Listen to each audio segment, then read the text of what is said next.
নসিহত নম্বর 6, মুহাসাবার পরিচয় এবং তরিকতের রাস্তায় মুহাসাবার গুরুত্ব বা অপরিহার্যতা সম্পর্কে আলোচনা।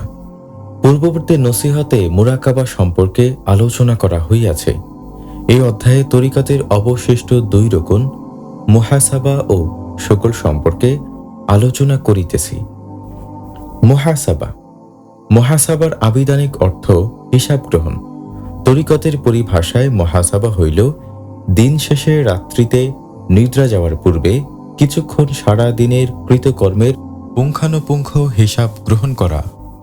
সারাদিনে সম্পাদিত সমস্ত কাজ যদি খোদা তাআলার আদেশ নিষেধ অনুযায়ী পরিচালিত হয় তবে আল্লাহ শুকরিয়া আদায় করা, আর যদি ভুল ভ্রান্তি হয় তবে অনুতপ্ত হইয়া খোদা তাআলার নিকট ক্ষমা প্রার্থনা করা। এই রকম প্রতি রাত্রিতে নিদ্রা গমন পূর্বে কেহ যদি মুহাসাবায় লিপ্ত হয় তবে সে সহসা বিপদগামী ও পথভ্রষ্ট হইবে না। শয়তানি ওয়াসওয়াসা বা নাফসের কুপ্ররোচনা তাহার উপর তেমন প্রভাব ফেলিতে পারিবে না। কেন মুহাসাবা বা কৃতকর্মের হিসাব গ্রহণ প্রয়োজন? কারণ মানুষ এই দুনিয়ার বুকে আপন ইচ্ছানুযায়ী চলিবে এমন অধিকার তাহাকে দেওয়া হয় নাই।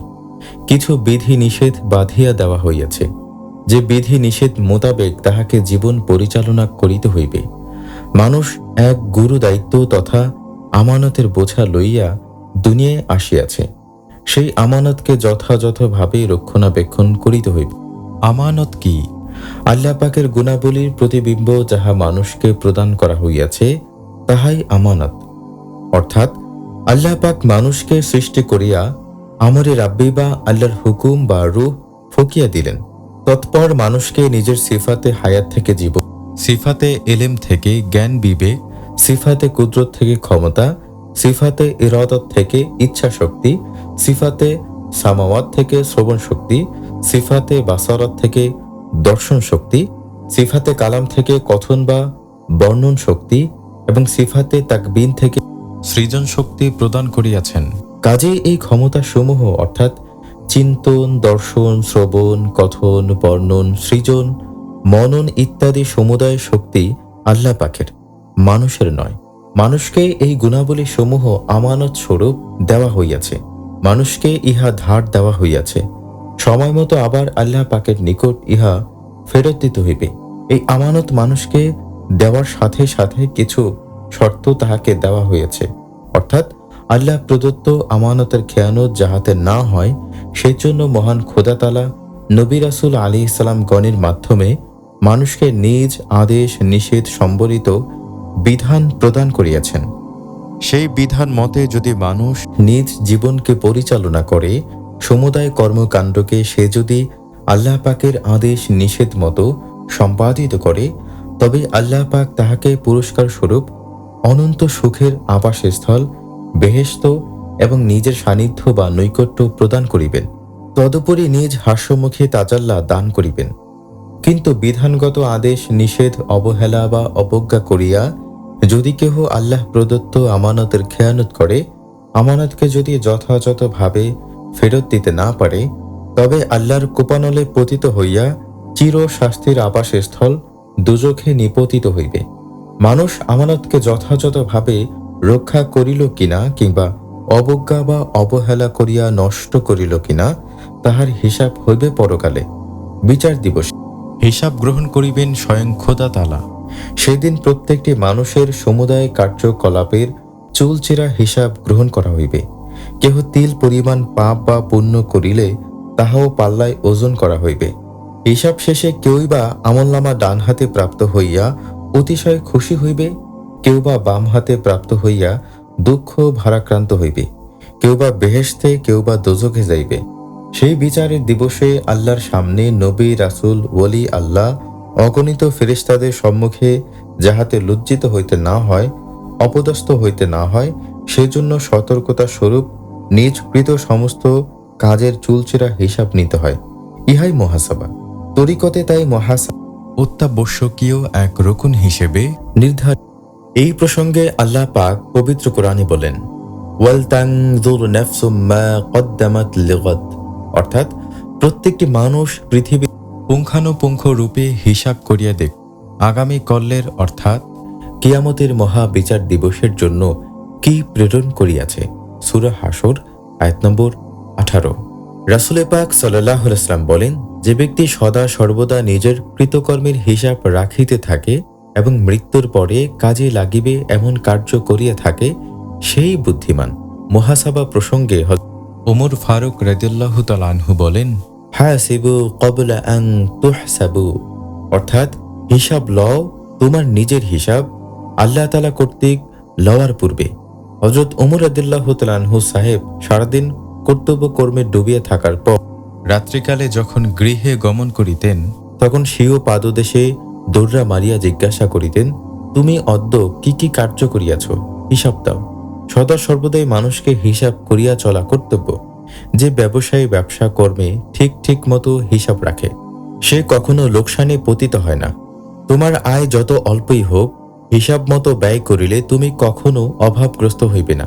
আর যদি বেহিসাবে চলো, তবে আয় যত বেশি হোক, তোমার অভাব কখনো দূর হইবে না।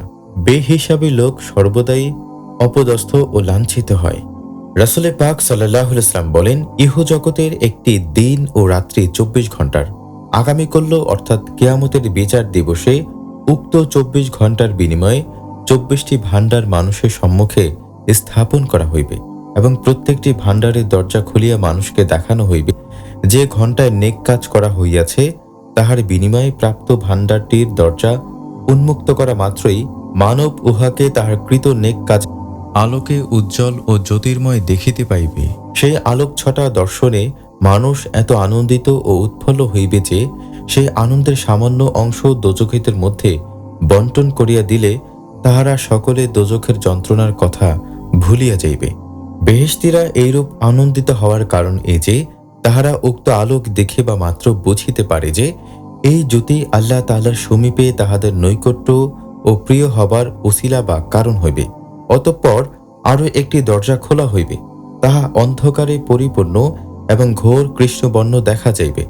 তাহা হইতে এমন বিকট দুর্গন্ধ বাহির হইবে যে সকলে নাক বন্ধ করিয়া লই। যেই ঘণ্টায় পাপ বা অন্যায় কাজ করা হইয়াছে, ইহা তৎ বিনিময়ে প্রাপ্ত ভাণ্ডার, উহা দর্শন মাত্র লোকের মনে এমন ভয়, ঘৃণা ও দুঃখ কষ্ট উৎপন্ন হইবে যে তাহার কিয়দংশ বেহেশতবাসীদের মধ্যে বন্টন করা হইলে সকলের জন্য দুঃসহ হইয়া উঠিবে, সমগ্র বেহেশত দুঃখময় হইয়া পড়িবে। আরও একটি ভাণ্ডারের দরজা খুলিলে দেখা যাইবে উহা একেবারে শূন্য, তাহাতে আলো বা অন্ধকার কিছুই নাই। যে ঘণ্টাটি অলসভাবে বিফলে ব্যয় করা হইয়াছে, যাহাতে কোনো পুণ্য করা হয় নাই, কোনো পাপও করা হয় নাই, উহা তৎ বিনিময়ে প্রাপ্ত। উহা দেখিয়া মানুষের মনে এমন অনুতাপ, লজ্জা ও ক্ষোভের উৎপন্ন হইবে, যেমন কোনো ব্যক্তি বিশাল রাজ্যের অফুরন্ত ধন ভাণ্ডারের অধিকার পাইয়া তাহার সদ্ব্যবহার করিল না, পরিশেষে তাহা বৃথা নষ্ট হইয়া গেল। এ ব্যক্তির মনে যেরূপ অনুতাপ ও লজ্জার উদয় হইয়া থাকে, বৃথা অলসতায় সময় নষ্টকারীগণ উক্ত শূন্য ভাণ্ডার দেখিয়া তদ্রূপ অনুতপ্ত ও লজ্জিত হইবে। পবিত্র কুরআনে উল্লেখিত বাণী ও হাদিসের ভাষ্য থেকে ইহা স্পষ্টত যে মানুষ ইহকালে তাহার সময় যে সকল কর্মকাণ্ডের ভিতর দিয়া অতিবাহিত করিবে, তাহার পুঙ্খানুপুঙ্খ হিসাব পরকালের বিচার দিবসে দিতে হইবে। কাজেই বুদ্ধিমান ও সতর্ক লোক নিজেদের সকল কর্মকাণ্ডের চুলচেরা হিসাব করিয়া থাকে। খোদা তাআলাশী বা খোদা অন্বেষীকে রাত্রির নিদ্রা গমনের পূর্বে সমস্ত দিনের কৃতকর্মের হিসাব লইতে হয়। তাহার কর্মতৃন্দ সমূহ সৎ না অসৎ কাজে, পাপ না পুণ্য কর্মে লিপ্ত ছিল, তাহা কাটায় কাটায় হিসাব করিয়া দেখিতে হয়। ইন্দ্রিয় সমূহ দ্বারা যে সমস্ত পাপ বা অন্যায় সম্পাদিত হয়, তাহার জন্য অনুতপ্ত হৃদয়ে মহান আল্লাহ তাআলার নিকট ক্ষমা প্রার্থনা করিতে হয়। নিত্যদিনের মহাসাবায় এরূপ করিতে করিতে এমন এক সময় আসিবে যখন পাপ বা অন্যায় তাহার দ্বারা আর সংঘটিত হইবে না। আল্লাহ পাকের সন্তুষ্টি অর্জন তাহার জন্য সহজ হইবে। মানুষের কর্মেন্দ্রিয় সমূহের মধ্যে জিহ্বা, চক্ষু, কর্ণ, হস্ত, পদ এবং অন্তর বা কাল্প অন্যতম। প্রত্যেকটি কর্মেন্দ্রিয় থেকে পুরোপুরি হিসাব বুঝিয়া লইতে হয়। জিহ্বা মানুষের একটি মূল্যবান অঙ্গ। জিহ্বা দ্বারা মানুষ মনের ভাবকে প্রকাশ করে। আল্লাহর নির্দেশিত পথে যদি জিহ্বাকে ব্যবহার করা হয় তবেই কল্যাণ। আর যদি জিহ্বাকে সংযত রাখা না যায় তবে ইহা মানুষের জন্য ধ্বংসের কারণ। এই কারণে খোদা প্রাপ্তির পথে অল্প আহার ও অল্প নিদ্রার সাথে সাথে অল্প কথার অভ্যাস করিতে হয়। অধিক কথা বলায় বহুবিধ অপরাধ সংঘটিত হওয়ার সম্ভাবনা বিদ্যমান। অধিক কথা বলার কুফল নিম্নরূপ: ক, যাহারা অধিক কথা বলে, ইচ্ছাই হোক অনিচ্ছাই হোক, তাহারা পরনিন্দা পরচর্চা বা গীবত করিয়া থাকে। খ, মিথ্যা কথা বলে। গ, ওয়াদা ভঙ্গ করে, কারণ ওয়াদা দেওয়ার সময় চিন্তা ভাবনা না করিয়াই ওয়াদা পরে আর রক্ষা করিতে পারে না। ঘ, অতিরিক্ত কথা বলার কারণে আসল কথাকে অতিরঞ্জিত করে। ও, বেহুদা কথায় লিপ্ত থাকে। চ, হাস্য কৌতুকে সময় কাটায়, ফলে যিনি অধিক কথা বলেন তাহার দেল মারা যায়।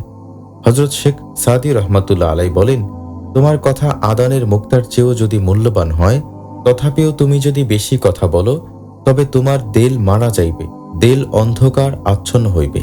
অধিক কথা বলায় যে পাপ মানুষ সবচেয়ে বেশি করে তাহা হইল গীবত অর্থাৎ পরনিন্দা বা পরচর্চা এবং মিথ্যা কথা বলা। এই দুটোই ইসলামী দৃষ্টিকোণে জঘন্য অপরাধ বলিয়া পরিগণিত। গীবত কি? কোনো ব্যক্তির অসাক্ষাতে তাহার দোষ ত্রুটির আলোচনা করাকে গীবত বলে। রাসূল পাক সাল্লাল্লাহু আলাইহি ওয়াসাল্লাম বলেন, গীবত জেনা হইতেও কঠিনতম গুনাহ।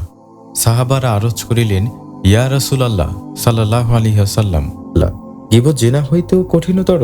তিনি বলিলেন, কোনো ব্যক্তি জেনা করিয়া তওবা করিলে আল্লাহ তাআলা তাহার তওবা কবুল করেন এবং তাহাকে মাফ করিয়া দেন, কিন্তু গীবতকারীর জন্য তওবার কোনো বিধান নাই, যে পর্যন্ত না যাহার গীবত করা হইয়াছে সে মাফ করে। অনুরূপে মিথ্যা কথা বলাও জঘন্য পাপ। মিথ্যা কথায় দিলে তিল সদৃশ্য কালো দাগ পড়িয়া দিলকে অন্ধকার আচ্ছন্ন করিয়া ফেলে।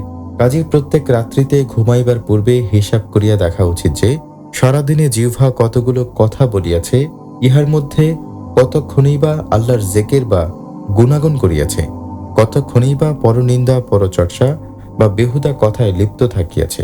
প্রতি রাত্রিতে জিহ্বার হিসাব লইলে বেহুদা কথা বলা হইতে জিহ্বাকে সংযত করা সহজ হইবে। জিহ্বাকে মূলত আল্লাহর গুণাগুণ করার জন্যই সৃষ্টি করা হইয়াছে। মহাকবি হাফিজ বলেন, যে দিল করুণা করি রসনা ললিত, কেন রে নাগাও তার মহিমার গীত। অর্থাৎ যিনি তোমাকে এমন সুন্দর জবান তৈরি করিয়া দিলেন, সে জবান দিয়া তাহাকে ডাকা কি তোমার উচিত নয়? এমনই ভাবে নিত্যদিনে জিহ্বার মুহাসাবা করিলে জিহ্বাকে সংযত করা সহজ হইবে। মানুষের আরো এক ইন্দ্রিয় চক্ষু। চক্ষু দ্বারা মানুষ দর্শন করে। মানুষ যাহা দেখে তাহার প্রভাব দেলের উপরে পড়ে। এই জন্য খোদা তাআলা সেকে নিষিদ্ধ দৃশ্যের প্রতি দৃষ্টিপাত করা থেকে বিরত থাকিতে হয়, কারণ নিষিদ্ধ দৃশ্যের প্রতি দৃষ্টিপাত করিলে তাহার অশুভ প্রভাব মনের মধ্যে বিরূপ প্রতিক্রিয়া সৃষ্টি করে। মনকে খোদামুখী রাখা আর সম্ভবপর হয় না। এজন্য আল্লাহ পাক ঘোষণা করেন, ইমানদারদের বলিয়া দিন, চোখ যেন তাহারা নিচু করিয়া চলে। অর্থাৎ ইহার তাৎপর্য হইল ইমানদারেরা যেন তাহাদের চোখকে নিষিদ্ধ ব্যক্তি বস্তু বা দৃশ্যের প্রতি দৃষ্টিপাত করা থেকে বিরত রাখে। মানুষকে চক্ষু প্রদান করা হইয়াছে মহান খোদা তাআলা সৌন্দর্য অবলোকনের জন্য। মহাকবি হাফেজ বলেন, যে দিল করুণা করি যুগল নয়ন, উচিত কি নয় তার রূপ দর্শন। অর্থাৎ যিনি তোমাকে একটি চক্ষুর পরিবর্তে দুইটি চক্ষু দান করিয়াছেন, সেই চক্ষু দিয়া তাহাকে দেখিবার চেষ্টা করা কি তোমার উচিত নয়? কাজেই তুমি তোমার চক্ষুর মুহাসাবা করিয়া দেখো, সারা দিনে সে কতবার নিষিদ্ধ লক্ষ্যের প্রতি দৃষ্টিপাত করিয়াছে। যদি না করিয়া থাকে তবে ভালো, আর যদি করিয়া থাকে তবে কাল বিলম্ব না করিয়া খোদা তাআলার নিকট ক্ষমা চাও এবং পরবর্তীতে তেমন দৃষ্টিপাত যাহাতে না করিতে হয় তাহার জন্য খোদা তাআলার নিকট দয়া ভিক্ষা চাও। মানুষের আরো এক ইন্দ্রিয় হইল কর্ণ বা শ্রবণেন্দ্রিয়। মানুষ যাহা কিছু শোনে তাহার প্রভাব মনের বা দেলের উপর পড়ে। তোমরা যখন আল্লাহ রাসূলের কথা শোনো তোমাদের চোখে পানি আসে, কারণ আল্লাহ রাসূলের মহাব্বতপূর্ণ যে কথা তোমরা শোনো তাহার একটি শুভ প্রভাব দেলের উপরে পড়ে। ঠিক তেমনি তুমি যদি আজে বাজে কথা শ্রবণ করো, তাহা হইলে উহার অশুভ প্রভাব তোমার দেলের উপর কালিমা ফেলিবে। দেখো, শরীয়তে গান বাজনা শ্রবণ করা নিষিদ্ধ, কারণ গান বাজনা শুনিলে কাল্ব দুনিয়ামুখী হয়, কাল্বে দুনিয়ার প্রেম বৃদ্ধি পায়, আর দুনিয়ার মহাব্বত হইল যাবতীয় পাপের মূল। যতক্ষণ পর্যন্ত কালবে বিন্দু পরিমাণ দুনিয়ার মহাব্বত থাকিবে ততক্ষণ পর্যন্ত আল্লাহ প্রাপ্তির আশা বৃথা। এই কারণেই আজে বাজে কথা বা গল্পগুজব শোনা বা গান বাজনা শোনা থেকে তোমার শ্রবণেন্দ্রিয়কে সংযত রাখো। তুমি হিসাব করিয়া দেখো, তোমার শ্রবণেন্দ্রিয় সারাদিনে কতক্ষণ আজে বাজে কথা, গল্প গুজব বা গান বাজনা শুনিয়া। যদি না শুনিয়া থাকে তাহলে খোদা তাআলার শুকরিয়া আদায় করো। আর যদি উল্লিখিত পাপকর্মে তোমার কর্ণরত থাকে তবে মহান আল্লাহ তাআলার নিকট ক্ষমা চাও। এমনইভাবে দেহের প্রত্যেকটি অঙ্গ প্রত্যঙ্গের কৃতকর্মের পুঙ্খানুপুঙ্খ হিসাব গ্রহণ করিতে হয়। সর্বশেষে হিসাব লইতে হয় কাল্ব বা দিলের, কারণ কাল্ব হইল সমস্ত অঙ্গ প্রত্যঙ্গের ও ইন্দ্রিয়ের মূল। কাল্ব বা দেল যদি পবিত্র হয় তাহা হইলে কোনো ইন্দ্রিয় দ্বারাই আর পাপ সংঘটিত হয় না। আর কাল্ব যদি অপবিত্র হয় তবে চেষ্টা করিয়াও অন্যান্য ইন্দ্রিয়সমূহকে সুপথে আনা যায় না। এই জন্যই বলা হয় কাল্ব দুনিয়াদারির প্ল্যাটফর্ম, কাল্ব নফসে আম্মারার প্ল্যাটফর্ম, কাল্ব শয়তানের প্ল্যাটফর্ম, আবার কাল্ব খোদা প্রাপ্তিরও প্ল্যাটফর্ম। এই কাল্বে যখন যে অবস্থান করে ওই কাল্বের অধিকারী তখন তাহার গোলাম হয়। যদি কাল্বে দুনিয়ার মহাব্বত পূর্ণ থাকে তবে সেই দুনিয়ার দাসে পরিণত হয়। আর যদি কাল্ব নফসের আবাসস্থল হয় তবে সে নফসের দাসত্বে বা দাবিদারিতে লিপ্ত হয়। তাহার কাল্ব যদি শয়তানের আশ্রয়স্থল হয় তবে সে শয়তানের হুকুম পালন করিতে থাকে। আর যদি কাল্বে আল্লাহর গুঞ্জায়েশ হয় তখন ওই কাল্ব ওয়ালা আল্লাহর দাসে পরিণত হয়। তাহার কাল্ব পবিত্র হয় এবং তাহার সমুদয় কর্মেন্দ্রিয় আল্লাহর আদেশ নিষেধ পালন করিতে থাকে। কিন্তু যখন কাল্বে নাফস ও শয়তান অধিষ্ঠিত থাকে তখন তাহার দ্বারা শুধুই পাপ ও অন্যায় সংঘটিত হয়। এই কারণে নকশবন্দিয়া মুজাদ্দেদিয়া তরিকায় খোদা তাআলাকে লতিফায়ে কাল্বে সবক দেওয়ার সময় বলিয়া দেওয়া হয় যে সর্বদাই এখানে আল্লাহ আল্লাহ জিকির হইতে, এই খেয়ালে থাকিতে হইবে। এই খেয়ালে ইবাদত কর্ম ও দুনিয়াবী কাজ উভয় করিতে হইবে। কাল্ব হইল দেহ রাজ্যের বাদশা এবং সকল ইন্দ্রিয় এই রাজ্যের প্রজাবৃন্দ। বাদশা যাহা নির্দেশ দেন প্রজাবৃন্দ তাহা করে। বাদশা যদি আল্লাহর অনুগত হয় প্রজাবৃন্দ আল্লাহর অনুগত হয়। এই কারণেই কাল্বের পরিচ্ছন্নতার গুরুত্বের প্রতি পবিত্র কোরআন ও হাদিসে তাগিদ দেওয়া হইয়াছে। তুমি চিন্তা করিয়া দেখো, তোমার কাল্ব বা অন্তর আল্লাহর জিকিরে লিপ্ত ছিল নাকি দুনিয়াবী চিন্তায় মশগুল ছিল? যদি দুনিয়াবী চিন্তায় মশগুল থাকে তবে তোমার খোদা প্রাপ্তির আশা বৃথা। এখনই দুনিয়ার মহাব্বত তোমার দিল থেকে ঝাড়িয়া ফেলো এবং দিলে আল্লাহ আল্লাহ জিকির হইতেছে এই খেয়ালে থাকো। এমনইভাবে প্রতি দিবাগত রাত্রিতে বিছানায় যাওয়ার পূর্বে কৃত সমস্ত কর্মের হিসাব নিকাশ লইতে হয়। এই হিসাব নিকাশ গ্রহণেই মুহাসাবা। ইহা সাধারণ শ্রেণীর বা তরিকতের প্রথম শিক্ষার্থীর মুহাসাবা। কিন্তু যাহাদের লতিফা সমূহ জাগ্রত, যাহারা খোদা তাআলার পথে উরুজ বা সায়রত, তাহাদের মুহাসাবায় আরও সূক্ষ্ম হিসাব রাখিতে হয় ও বাতিনি রাস্তায় মোশাহেদার সড়ক চলিবার পথে সদা সর্বদা আপন পীরের নির্দেশ মতো চলিতে হয়। পীরের নির্দেশের চুল পরিমাণ অবহেলা করিলে বিপথগামী হওয়ার সম্ভাবনা থাকে। আপন পীর যখন যে লতিফায় যে জিকির বা মুরাকাবা করিতে বলেন অথবা যে বর্ণের নূরের প্রতি খেয়াল করিতে বলেন সেই জিকির বা বর্ণের প্রতি খেয়াল রাখিতে হয়। শয়তান মানুষের প্রকাশ্য দুশ্মন। শয়তানের দুশ্মনী বাতিনি জগতে জাহিরা জগতের দুশ্মনীর হাজারো গুণ। কোন সালেক উরুজ ও সায়রত হইলে শয়তান তাহাকে পথভ্রষ্ট করিবার জন্য কত শত পথে যে ধোঁকা দেওয়ার চেষ্টা করে তাহার ইয়াত্তা নাই। এমনকি মুরাকাবা মোশাহিদার পথে সালেককে বিভ্রান্ত করিবার জন্য ইলহাম বা গায়েবী আওয়াজও প্রেরণ করে। কাজেই কোন আওয়াজ বা গায়েবী শব্দ ঊর্ধ্ব জগতের, কোন আওয়াজ শয়তানের তাহা বোঝা ভীষণ কষ্ট বিধায় সমুদয় আওয়াজের কথাই আপন পীরকে জানাইতে হয়। তৎপর পীর যেভাবে চলিতে নির্দেশ দেন সেইভাবে চলিতে হয়। ইরশাদে খালেকিয়া পুস্তকের লেখক মৌলভী মোহাম্মদ আব্দুল করিম সাহেব তদীয় পুস্তকে এইরকম একটি ঘটনার উল্লেখ করিয়াছেন। তিনি বলেন যে একদিন এক লোক আসিয়া আমাকে বলিল যে আমি আমার পীরের খেদমতে রত ছিলাম। কয়েকদিন খেদমত করিতে না করিতেই আমার মনের আশা পূর্ণ হইল, অর্থাৎ আমি এক ইলহাম শুনিতে পাই। সে ইলহামে যে আদেশ আমার প্রতি হয় তাহা পীরের নির্দেশের বিপরীত হইলেও আমি তদ অনুসারে কার্য করি। অবশ্য পীর সাহেবকে ইহা ব্যক্ত করাই তিনি আমাকে বলিলেন, আমি আজ পর্যন্ত খোদাকে পাইলাম না, তুমি কেমন করিয়া পাইলে? উহা তোমার জন্য মঙ্গলজনক নয়। তুমি আর এ আদেশ মতো চলিও না, বরং উহা শ্রবণও করিও না। লোকটি বলিল যে আমি পীর সাহেবের এই কথা শুনিয়া পাছে পীর সাহেব আমার ওই অবস্থা বিনষ্ট করিয়া এই ভয়ে ভীত হইয়া পলায়ন করিয়া বেড়াইতেছি। আমি তাহার এই কথা শুনিয়া জিজ্ঞাসা করিলাম, ওই শব্দ তোমার কোন দিক থেকে আসে? সে উত্তর দিল, আমি উহা স্থির করিতে পারি না। আমি তাহাকে বলিলাম, ভাই, এই সামান্য বিষয় যখন তুমি বুঝিতে পারো না, তখন তুমি এই আদেশ মতো চলিয়া কিভাবে উদ্ধার পাইবে? ওই শব্দে বিস্তর ধোঁকা আছে।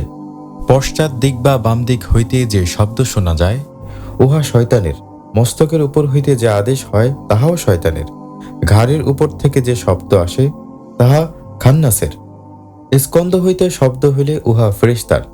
আর যাহা অধিক উপর হইতে মনে হয়, উহা আহাদিয়াতের আওয়াজ, উহাই যথার্থ। যাহা হোক, তুমি ওই আদেশ মতো চলিও না। নিজ বুদ্ধিতে ওই আদেশ মতো চলিলে শয়তান তোমাকে বিপথগামী করিয়া তোমার জীবনকে বরবাদ করিতে পারে। এই উপদেশ দিয়া আমি তাহাকে বিদায় দিলাম।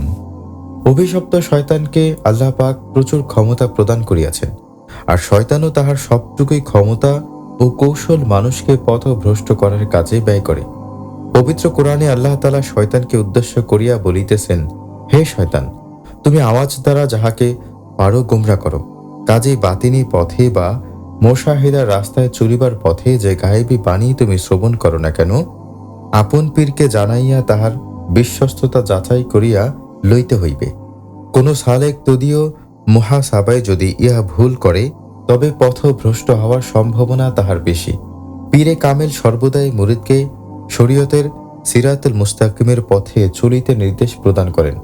শরীয়ত ও সুন্নতের খেলাফ কোনো ইলহাম যদি সালেকের উপর হয়, তাহা অবশ্যই পরিত্যাগ করিতে হইবে। কারণ শরীয়তের খেলাফ কোনো আদেশ আল্লাহ পাকের তরফ থেকে আসিতে পারে না। গাউস পাক হযরত আব্দুল কাদের জিলানী রহমাতুল্লাহ আলাইহি সাহেবের সাধনাকালীন সময়ে একটি ঘটনা এইখানে উল্লেখ করিতেছি। একদা গাউস পাক রহমাতুল্লাহ আলাইহি সাহেব গভীর ধ্যান বা মুরাকাবায় নিমগ্ন। মুরাকাবায় তিনি দেখিতে পান যে হঠাৎ সমস্ত আকাশ আলোকিত হইল। আলোকোজ্জ্বল আকাশে এক নুরানি আসনে উপবিষ্ট এক ব্যক্তি তাহাকে উদ্দেশ্য করিয়া বলিতেছে, হে মহিউদ্দিন আব্দুল কাদের, তোমার ইবাদত ও কঠোর সাধনায় আমি অতিশয় খুশি হইয়াছি। আজ হইতে আমি তোমাকে শরীয়তের যাবতীয় হুকুম আহকাম থেকে অব্যাহতি দিলাম। কোনো আমল না করিলেও তোমার চলিবে।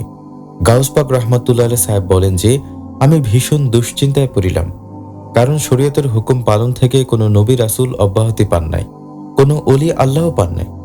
শরীয়তেই শয়তানের ধোঁকা হইতে বাঁচিবার চাবিকাঠি। নিশ্চয়ই ইহা শয়তানি প্রবঞ্চনা ব্যতীত কিছু নয়।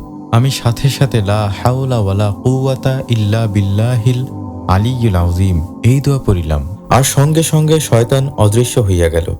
কিছুক্ষণ পরে মানুষের রূপে আসিয়া আমাকে বলিল, হে আব্দুল কাদের জিলানী, আপনাকে যে পথে ধোঁকা দেওয়ার চেষ্টা করিয়াছিলাম, ঠিক এমনই ভাবে বহু সাধককে ধোঁকা দিয়া সফল হইয়াছি, কিন্তু আপনার জ্ঞান আপনাকে রক্ষা করিল। আমি বলিলাম, হে শয়তান, তুই আবার আমাকে ধোঁকা দিতে আসিয়াছিস? আমার জ্ঞান আমাকে রক্ষা করে নাই, আমাকে রক্ষা করিয়াছে স্বয়ং খোদা। ইহা বলিবা মাত্রই শয়তান দ্রুত পলায়ন করিল। দেখো, গাউস পাক রহমতুল্লাহ আলাইহি সাহেবের মতো বলিষ্ঠ সাধককেও শয়তান ধোঁকা দিতে পিছু পা হয় নাই। আর তুমি তো মুশাহিদার পথের একজন কাঁচা পথিক মাত্র। কাজেই তোমাকে সর্বদাই পীরের নির্দেশের প্রতি লক্ষ্য রাখিতে হইবে। প্রতি রাত্রিতেই মুহাসাবার নির্দিষ্ট সময়ে ভালোমতো হিসাব নিকাশ করিয়া দেখো যে পীরের আদেশ ও শরীয়তের খেলাফ কিছু হইতেছে কিনা।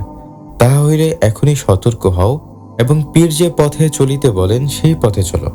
হযরত ইউসা আলাইহিস সালামের সময়ে বলম্বাউ নামক একজন প্রসিদ্ধ আবেদ ছিলেন। তিনি পয়গম্বর হযরত ইউসা আলাইহিস সালামের বিপক্ষে বদদোয়া করিয়া একেবারে মরদুদ পতিত হইয়া গেলেন। তিনি যদি এতটুকু মুহাসাবা করিতেন যে পয়গম্বরদের মর্তবা আবেদের অনেক ঊর্ধ্বে, কোনো পয়গম্বরের বিরুদ্ধে বদদোয়া করিবার কোনো অধিকার কোনো আবেদের নাই, তাহা হইলে তাহার জীবন বরবাদ হইত না। বিসাই মুন্সি নামক তোমাদের এক জাকির ভাই ছিল।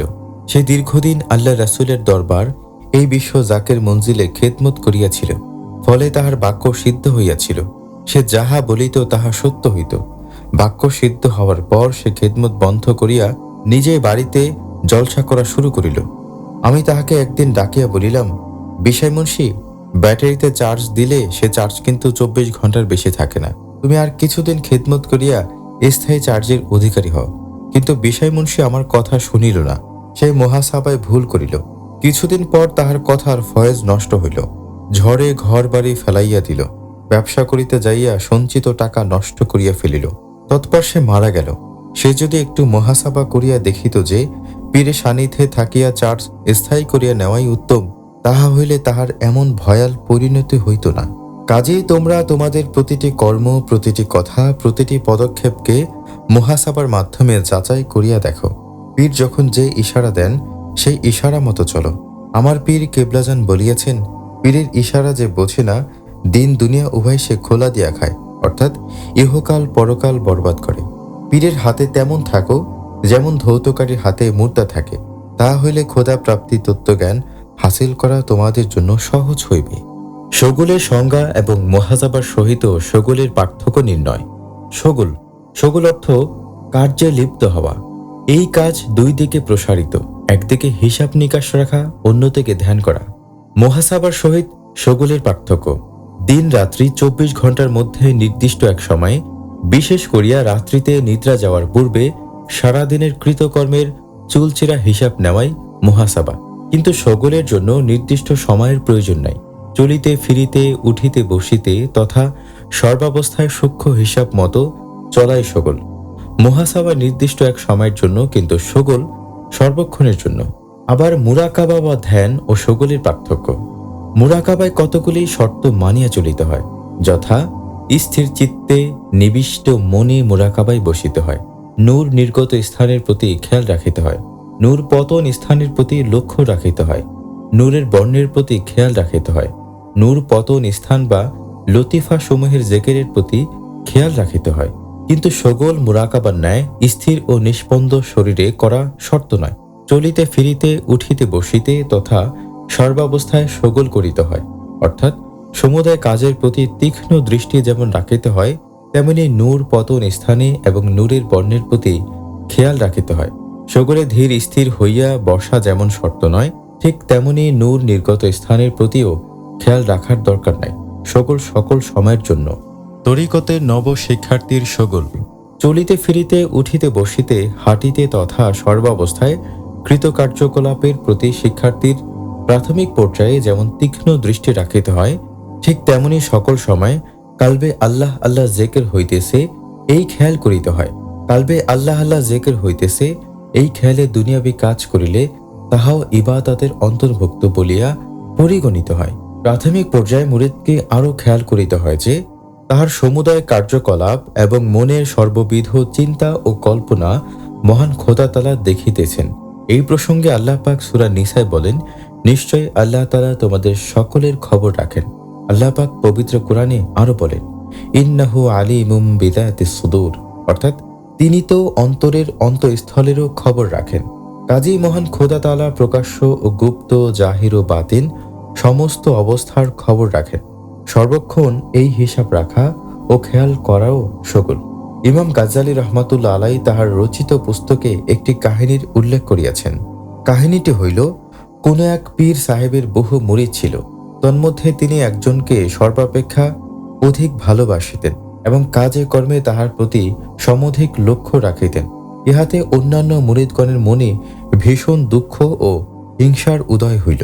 পীর সাহেব তাহাদের এইরূপ মনোভাব বুঝিতে পারিয়া একদিন কিছু সংখ্যক মুরিদকে ডাকিয়া প্রত্যেকের হস্তে এক একটি পাখি ও এক একখানি ছড়ি প্রদান পূর্বক আদেশ করিলেন, তোমরা নিজ হস্ত স্থিত পাখিটিকে এমন স্থানে লইয়া গিয়া জবাই করিয়া আনো যেখানে তোমাদের কার্য কাহারও দৃষ্টিগোচর না হয়। সকলেই পছন্দ মতো নির্জন ও নিভৃত স্থানে গিয়া পাখি জবাহ করিয়া আনিল। কেবলমাত্র তাহার সেই প্রিয় মুরিদ নানা স্থানে ঘোরাফেরা করিয়া পরিশেষে পাখিটিকে জবাই না করিয়া জীবিত অবস্থায় সঙ্গে লইয়া পীর সাহেবের নিকট উপস্থিত হইয়া বলিতে লাগিল, হুজুর, কেহ দেখিতে না পায় এমন স্থান কোথাও না পাইয়া আমি পাখিটিকে জবাই করিতে পারিলাম না। যেখানে গিয়াছি আমার মনে হইয়াছে আল্লাহ তাআলা আমার কার্য দেখিতেছেন। তখন পীর সাহেব দরবারে উপস্থিত সকল মুরিদকে লক্ষ্য করিয়া বলিলেন, এই ব্যাপারটি হইতে তোমরা এই লোকটির মর্যাদা বুঝিয়ে লও। এই মুরিদ এমন স্তরে উন্নত হইয়াছে যে সর্বদা আল্লাহ তাআলার মহিমা সন্দর্শনে নিমজ্জিত আছে। আল্লাহ ভিন্ন অন্য কোনো ব্যক্তি, বস্তু বা বিষয়ের প্রতি ভ্রুক্ষেপও সে করে না। এই কারণে স্বভাবতই তাহার প্রতি আমার স্নেহ একটু বেশি। আল্লাহ পাক তাহার পবিত্র জাতকে বা শ্রবণকারী ও দর্শনকারী বলিয়া অভিহিত করিয়াছেন। আবার মানুষ সম্পর্কে তিনি বলেন যে নিশ্চয় মানুষকে শুক্রবিন্দু হইতে সৃষ্টি করিয়াছি এবং তাহাকে শ্রবণকারী ও দর্শনকারী করিয়াছি। আল্লাহ পাক শোনেন এবং দেখেন, আবার মানুষও শোনে ও দেখে। একই শব্দ স্রষ্টা ও সৃষ্টি উভয়ের ক্ষেত্রেই ব্যবহার করা হইলেও আল্লাহ ও মানুষের শোনা ও দেখার মধ্যে আকাশ পাতাল তফাত। মানুষ নিকটে দেখে, দূরে দেখিতে পারে না, সম্মুখে দেখে, পিছনে দেখিতে পারে না, বর্তমান দেখে, অতীত বা ভবিষ্যতের কিছুই দেখিতে পারে না। মানুষ জাহির বা প্রকাশ্য অবস্থা দেখিতে পারে, গুপ্ত বা অন্তর দেখিতে পারে না। অর্থাৎ মানুষের দর্শন সর্বদাই ত্রুটিপূর্ণ থাকে। কিন্তু আল্লাহ তাআলা দর্শন মানুষের মতো নয়। আল্লাহ তাআলা প্রকাশ্য অবস্থা যেমন দেখেন, অন্তরও তেমন দেখেন। আল্লাহ তাআলা দর্শন দিকের সাথে সম্পর্কিত নয়। তিনি নিকটে বা দূরে, অতীত, বর্তমান বা ভবিষ্যৎ একই রকম দেখিতে পান। সমস্ত বিশ্ব ব্রহ্মাণ্ডের প্রত্যেক রেণু পরমাণুই তদীয় দর্শন ক্ষেত্রের ভিতরে। দর্শনের মতো আল্লাহ তাআলার অন্যান্য গুণাবলীকেও চিন্তা করিতে হইবে। বিশ্ব ব্রহ্মাণ্ডের মধ্যে যখন যেখানে যে শব্দ উচ্চারিত হয় তাহা তিনি শুনিতে পান। মানুষ মনে মনে যে কথা বলে আল্লাহ তাআলা মানুষের প্রকাশ্য কথার মতোই তাহা শুনিতে পান। কাজেই তোমরা পৃথিবীর যেখানেই থাকো না কেন, যে কর্মই করো না কেন, প্রকাশ্য বা গোপনে যে কথাই বলো না কেন, মহান খোদা তাআলা সব কিছুরই খবর রাখেন। তুমি যদি এই খেয়াল বা ধ্যান সব সময়ের জন্য করিতে পারো যে আমি যাহা কিছুই করি না কেন আল্লাহ তাআলা দেখিতেছেন, প্রকাশ্য বা গোপনে যাহা কিছুই বলি না কেন আল্লাহ তাআলা তাহা শুনিতেছেন, তা হইলে কোনো পাপ বা অন্যায় তোমাকে স্পর্শ করিতে পারিবে না। আর সর্বক্ষণ এই খেয়াল বা ধ্যান করাই সগুল। খোদা প্রাপ্তির পথে সকলের খুবই প্রয়োজন, দুনিয়াবী কাজেও সকলের প্রয়োজন। এতক্ষণ যাহা বলা হইল তাহা মুরিদের প্রাথমিক পর্যায়ের সকল। কিন্তু যে সমস্ত মুরিদের লতিফা সমূহ জাগ্রত, তাহাদের সগল হইল লতিফা সমূহের প্রতি নজর রাখা, লতিফা সমূহের উপর যে বর্ণের নূর পতন হয় তাহার দিকে খেয়াল রাখা এবং লতিফা সমূহের জেকেরের প্রতি খেয়াল রাখা। এই হিসাব নিকাশ ও ধ্যান বা খেয়াল সকল সময় করিতে হয়।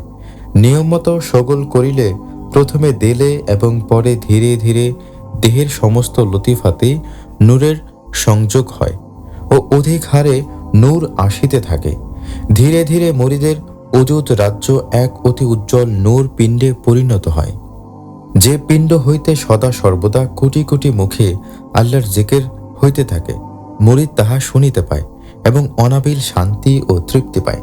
এইভাবে মুরিদ পীরের নির্দেশিত পথে তরিকতের 5 রকম তথা জেকের, রাবেতা, মুরাকাবা, মুহাসাবা ও সগল করিতে করিতে মোশাহেদার সড়ক পথে চলিয়া সমুদায় মাকাম পার হইয়া খোদা তাআলার সান্নিধ্য অর্জন করে, রিজামন্দি হাসিল করে। কাজেই তোমরা যদি খোদা তাআলাকে পাইতে চাও, অনাবিল শান্তির অধিকারী হইতে চাও, তাহা হইলে জাহেরা শরিয়াতের রোকন সমূহের সাথে সাথে তরিকতের রোকন সমূহের উপর আমল করো। তরিকতের অজিফা সমূহ ঠিক ঠিক মতো প্রতিপালন করো। আল্লাহ পাক তোমাদের কামিয়াবি বকশিস করুন, আমিন। টিকা। শুকরিয়া, কৃতজ্ঞতা প্রকাশ। তাজাল্লা, নূর, জ্যোতি। আদন একটি বেহেশতের নাম। নবী রাসূল আলাইহিস সালাম, ওলি আল্লাহগণ ও শহীদগণ বেহেশত আদনে অবস্থান করিবেন।